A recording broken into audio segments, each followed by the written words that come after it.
তো hello everyone, আজকে আমি তোমাদেরকে কলকার চন্দন কিভাবে তৈরি করা হয় তার সঙ্গে একটা সহজ কলকা করেও তোমাদেরকে দেখাবো। তোমরা প্লিজ পুরো ভিডিওটা দেখো।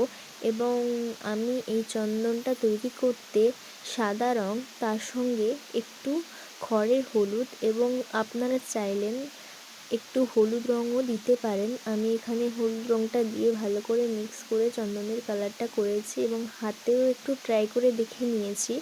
তো এবার শুরু করছি, আপনারা ভালো করে দেখে নিন, প্রসেসটা স্টেপ বাই স্টেপ দেখে নিন।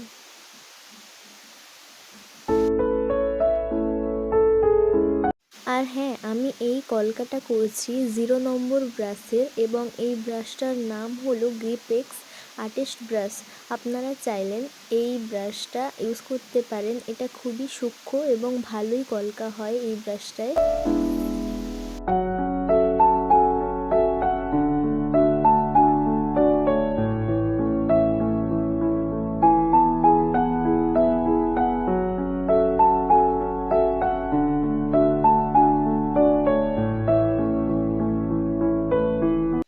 আর আমার কথা বলতে বলতে প্রায় কলকাটা শেষ হয়ে গিয়েছে, আর একটু মাত্র আছে।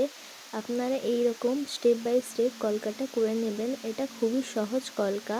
এবং আপনাদের যদি একটু ভালো লেগে থাকে তাহলে প্লিজ লাইক কমেন্ট শেয়ার করবেন, এবং যারা নতুন আছেন তারা সাবস্ক্রাইব করে আমার পাশে থাকবেন।